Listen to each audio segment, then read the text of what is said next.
Sebelum berdirinya Majapahit, Singosari telah menjadi kerajaan paling kuat di Jawa. Pengaruhnya hingga ke Kalimantan dan Sulawesi.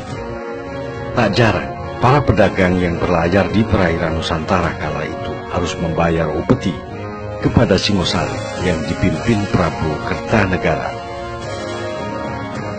Hal ini menjadi perhatian Kubilai Khan, penguasa dinasti Yuan di daratan Tiongkok. Ia lalu mengirim utusan yang bernama Mengci ke Singosari untuk menuntut upeti. Kertanegara, penguasa kerajaan Singosari yang terakhir, menolak untuk membayar upeti. Kertanegara bahkan dengan berani mempermalukan utusan Kubilai Khan dengan merusak wajah dan memotong telinga Mengci. Kubilai Khan marah besar. Tindakan Kertanegara dianggap suatu tantangan perang. Dia pun memberangkatkan ekspedisi besar ke Jawa tahun 1293 Masehi. Pelayaran pasukan Kubilai Khan ini memakan waktu 1 tahun karena memanfaatkan angin muson. Kubilai Khan tidak tahu pada saat pasukannya menempuh perjalanan laut selama 1 tahun menuju Singosari, terjadi tragedi luar biasa di negeri yang akan diserangnya. Para punggawa dan prajurit terkuat Singosari pergi ke utara bersiap menghalau serangan tentara Tartar dalam ekspedisi Pamalayu, membuat istana Singosari kosong, hanya menyisakan Prabu Kertanegara, para selir dan dayang serta beberapa pasukan penjaga istana.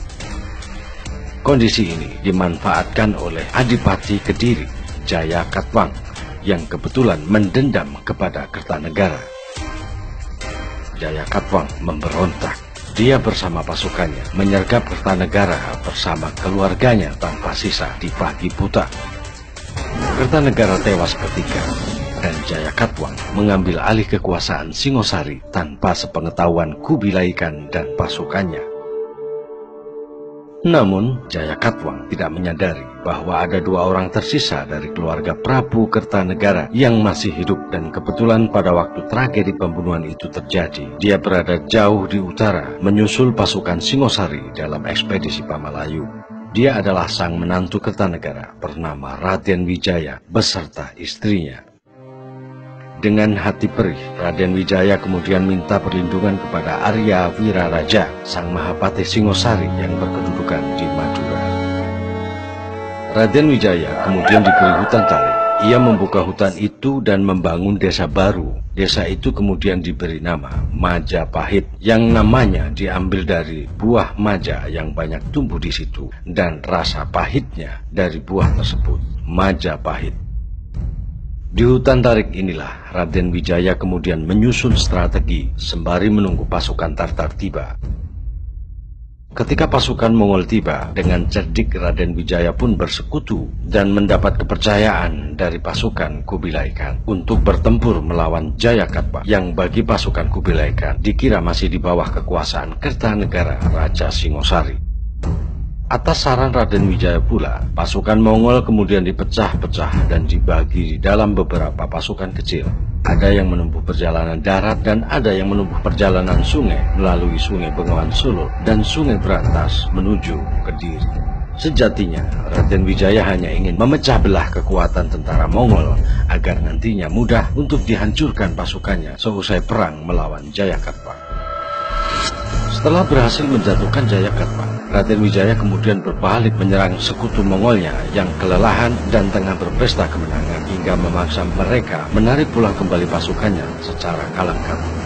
Saat itu juga merupakan kesempatan terakhir mereka untuk menangkap angin muson agar dapat pulang. Raden Wijaya kemudian mendirikan Kerajaan Majapahit.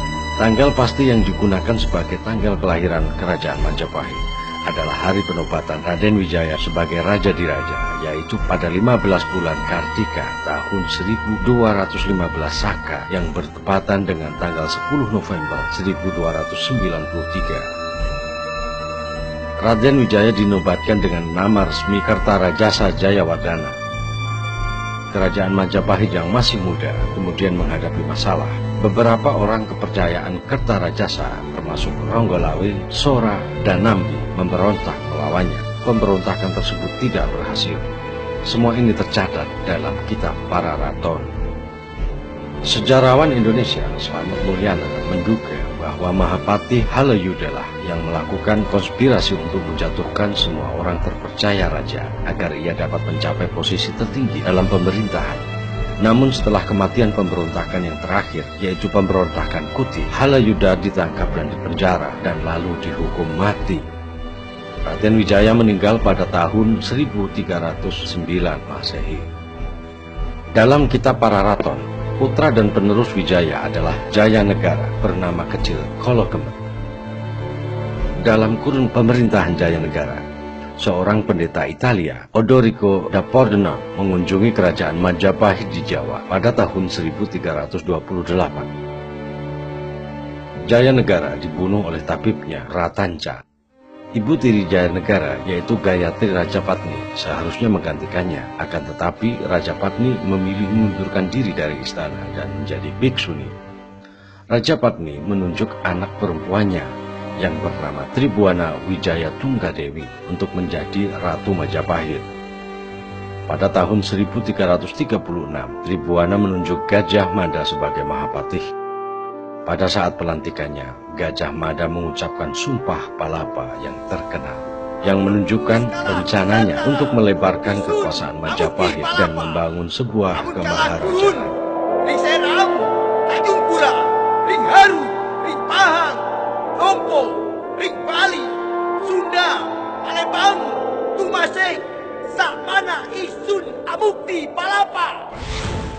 Selama kekuasaan Tribuana Tunggadewi, kerajaan Majapahit berkembang menjadi lebih besar dan terkenal di Kepulauan Nusantara. Tribuana berkuasa di Majapahit sampai kematian ibunya pada tahun 1350 Masehi.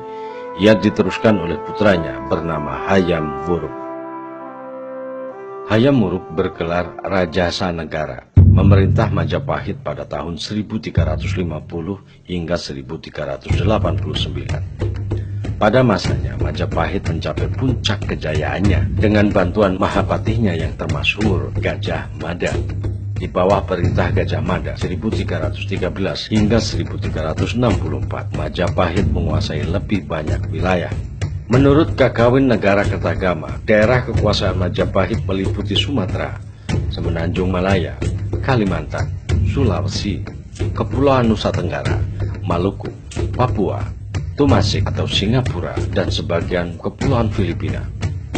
Sumber ini menunjukkan batas terluas sekaligus puncak kejayaan kemaharajaan Majapahit. Namun, batasan alam dan ekonomi menunjukkan bahwa daerah-daerah kekuasaan tersebut tampaknya tidaklah berada di bawah kekuasaan terpusat Majapahit, tetapi terhubungkan satu sama lain oleh perdagangan yang mungkin berupa monopoli oleh raja. Situasi ini kemudian dikenal dengan istilah Mandala Majapahit. Majapahit juga memiliki hubungan dengan Champa, Kamboja, negeri Siam, Burma bagian selatan, dan Vietnam. Bahkan Majapahit juga mengirim duta-dutanya sampai jauh ke pedalaman Tiongkok. Selain melancarkan serangan dan ekspedisi militer, Majapahit juga menempuh jalan diplomasi dan menjalin persekutuan. Kemungkinan karena didorong alasan politik, Hayam Wuruk berhasrat mempersunting citra resmi atau Dyah Pitaloka, putri kerajaan Sunda, sebagai permaisurinya. Pihak Sunda menganggap lamaran ini sebagai perjanjian persekutuan. Pada tahun 1357, rombongan Raja Sunda beserta keluarga dan pengawalnya bertolak ke Majapahit mengantarkan sang putri untuk dinikahkan dengan Hayam Wuruk. Akan tetapi, Gajah Mada melihat hal ini sebagai peluang untuk memaksa kerajaan Sunda takluk di bawah Majapahit. Pertarungan antar keluarga kerajaan Sunda dengan kerajaan Majapahit di lapangan Bupat tidak terelakkan. Meski dengan gagah berani memberikan perlawanan, keluarga kerajaan Sunda kewalahan dan akhirnya dikalahkan. Hampir seluruh rombongan keluarga kerajaan Sunda dapat dibinasakan secara kejam.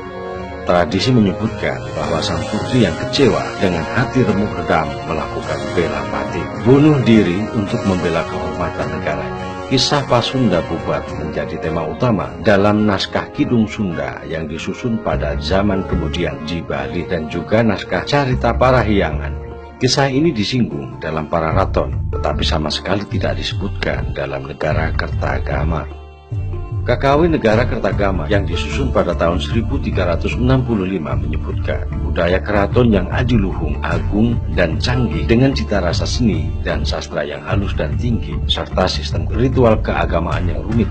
Sang pujangga menggambarkan Majapahit sebagai pusat mandala raksasa yang membentang dari Sumatera ke Papua, mencakup semenanjung Malaya dan Maluku. Tradisi lokal di berbagai daerah di Nusantara masih tercatat kisah legenda mengenai kekuasaan Majapahit.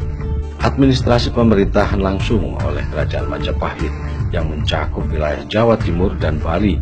Di luar daerah itu hanya semacam pemerintahan otonom luas.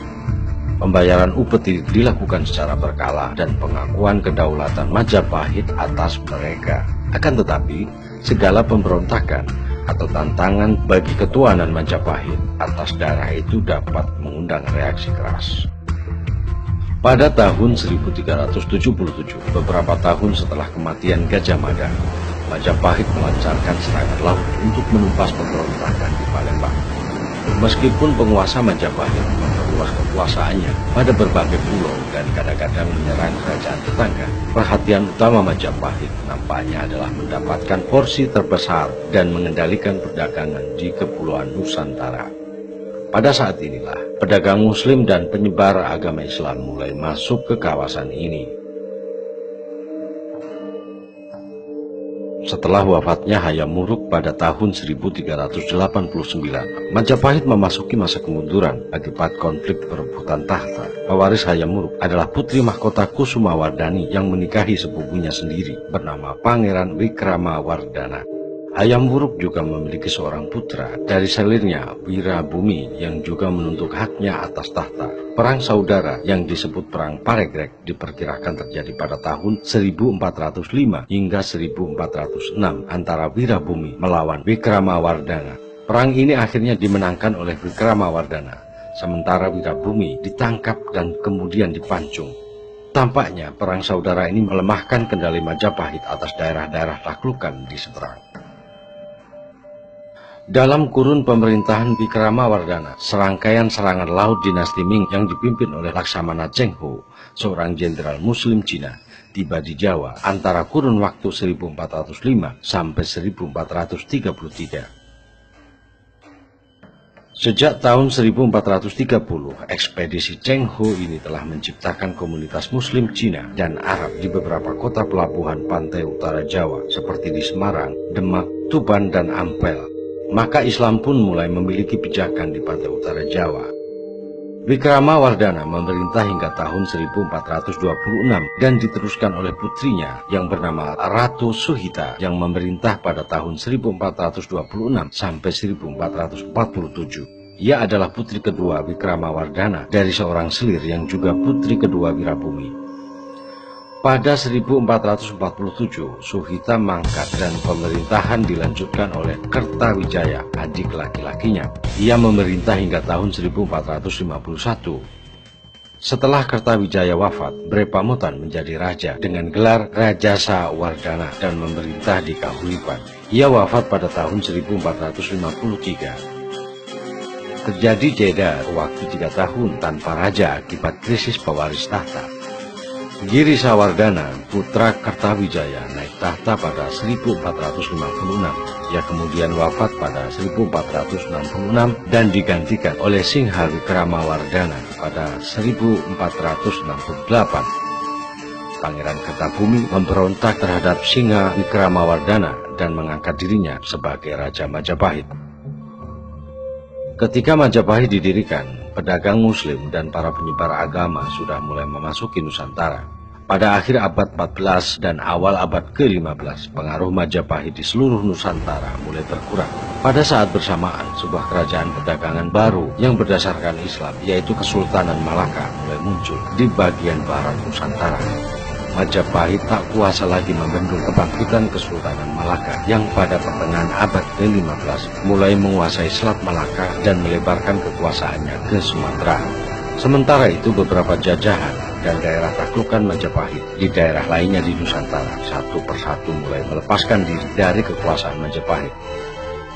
Setelah mengalami kekalahan dan perebutan kekuasaan dengan Gre Kertabumi, Singhawikramadana mengasingkan diri ke pedalaman di Daha, bekas ibu kota kerajaan Kediri, dan terus melanjutkan pemerintahannya di sana hingga digantikan oleh putranya, Rana Wijaya pada tahun 1474.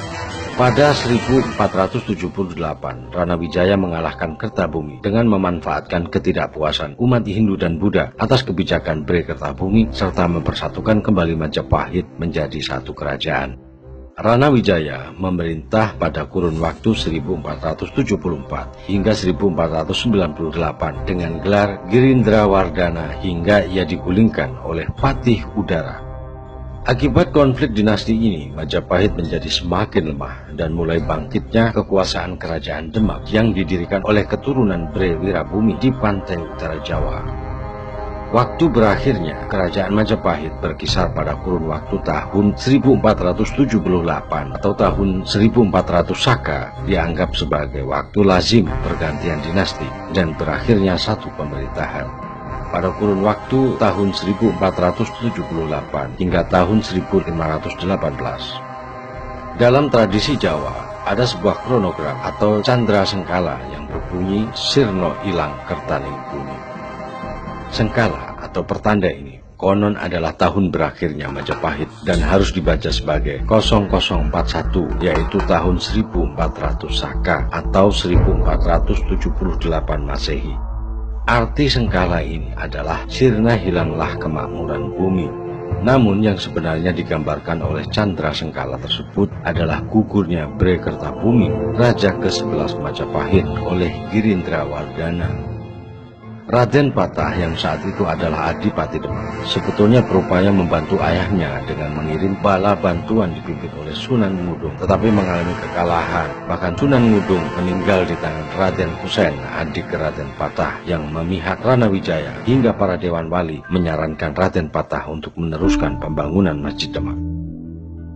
Hal ini diperkuat oleh prasasti Jiu dan Petak. Rana Wijaya mengaku bahwa ia telah mengalahkan Kertabumi dan memindahkan ibu kota Daha ke Kediri. Peristiwa ini memicu perang antara Rana Wijaya dengan Kesultanan Demak karena penguasa Demak adalah keturunan Kertabumi. Sebenarnya perang ini sudah mulai mereda ketika Patih Udara melakukan kudeta ke Girindrawardhana dan mengakui kekuasaan Demak. Perang berkecamuk kembali ketika Prabu Udara meminta bantuan Portugis, sehingga pada tahun 1518 Demak melakukan serangan ke Daha yang mengakhiri sejarah Majapahit. Sejumlah besar abdi istana, seniman, pendeta, dan anggota keluarga kerajaan mengungsi ke Bali.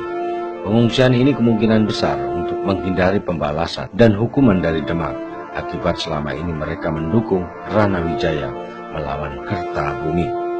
Dengan jatuhnya Daha yang dihancurkan oleh Demak pada tahun 1518, kekuatan kerajaan Islam pada awal abad ke-16 akhirnya mengalahkan sisa kerajaan Majapahit.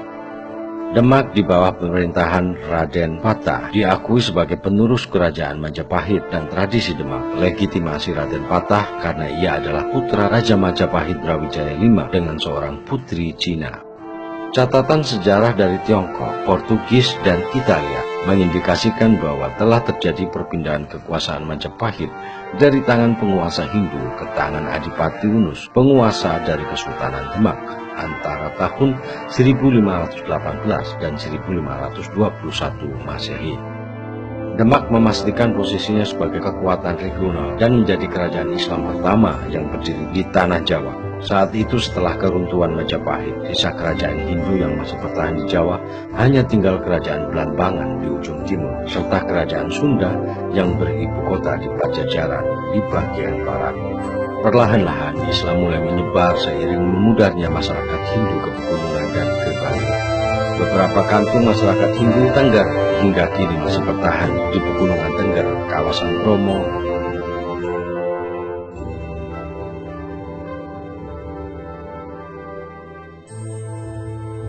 dan Semeru.